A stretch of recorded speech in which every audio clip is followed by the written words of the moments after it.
மிதிலையின் மகாதேவி. அன்னையின் பீடம் மிதிலா அல்லது மாளவம்.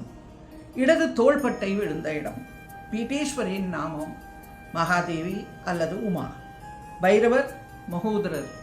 மாத்திருக்கா அக்ஷரங்களில் க உக்கான இடம். அக்ஷரதேவி கண்டாகர்ஷினி. மாலவ பீடம் அல்லது ஜனக்புரி நேபாளத்தில் உள்ள பீடமாகும். கருநிறமான இந்த அக்ஷர தேவி ராகஞான மந்திரங்களை சித்திக்க செய்பவள். இந்த தேவி வராக முகத்துடன் 6 கரங்கள் கொண்டவளாக வர்ணிக்கப்படுகிறாள். புகழ்பெற்ற மிதிலா நகரமே இந்த மகாசக்தி பீடம். இப்பொழுது இந்த இடத்தை ஜனக்பூர் என்கிறார்கள். மைதிலி பிறந்த இடம் மிதிலா. ஜானகியின் பிறந்த ஊர் ஜனக்பூர். வித்தியாசம் ஒன்றும் இல்லை. நாங்கள் காட்மாண்டுவிலிருந்து கார் மூலம் ஜனக்பூர் சென்றடைந்தோம். இந்தியாவிலிருந்து கோரக்பூர் வழியாகவும் வரலாம். பீகாரிலிருந்து சீதாமடி வழியாகவும் வரலாம். ஜானகி தேவியினுடைய பிறந்த ஊர், நம் ராமாயண கதாநாயகி தன்னுடைய இளமை பருவத்தை கழித்த ஊர். ராமர் வில்லொடித்து சீதா பிராட்டியை மணந்து கொண்டது இந்த மிதிலா நகரத்திலேயே. ஜனகராஜா மிதிலா நகரை தலைநகராக கொண்டு நல்லாட்சி செய்து வந்தார். ஒரு மாபெரும் நாகத்தை நடத்தும் பொருட்டு தானே அந்த இடத்தை உழ வேண்டி தங்க கலப்பை கொண்டு நிலத்தை உழும்போது அதில் கண்ட பெட்டியில் ஒரு தாமரை போன்ற குழந்தை கிடைத்தது. ஜனகரும் அவர் மனைவியும் அக்குழந்தையை தூக்கி உச்சி மோந்து தம் குழந்தையாக வளர்க்க முடிவு செய்தனர். ஜனகரின் மகளாக வளர்ந்ததால் ஜானகி என்று அழைத்தனர். எப்பேற்பட்ட புண்ணியக்ஷேத்திரம்! ஒவ்வொரு இந்துவும் வாழ்க்கையில் ஒரு முறையாவது தரிசிக்க வேண்டிய ஒரு க்ஷேத்திரம். இங்கு இருக்கும் ஜானகி மந்திர் மிகவும் விசேஷமானது. இங்கு இருப்பவர்கள் மைதிலி என்கிற பாஷை பேசுகிறார்கள். மைதிலி ஓவியங்கள் உலக புகழ் பெற்றவை.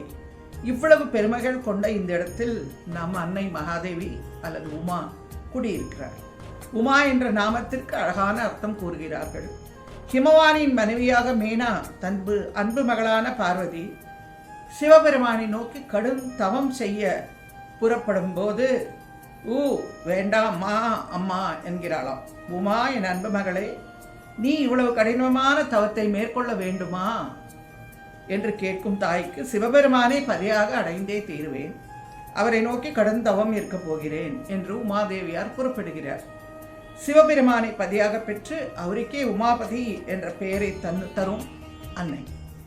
மகாவித்யா மகாமாயா மகாமேதா மகாஸ்மிருதி மகாமோகாச்சபவதி மகாதேவி மகா அசுரி பிரகிருதி ஸ்தவஞ்ச சர்வஸ்ய குணத்ரய விபாவினி என்று தேவி மகாத்மியம் அன்னையை புகழுகிறது.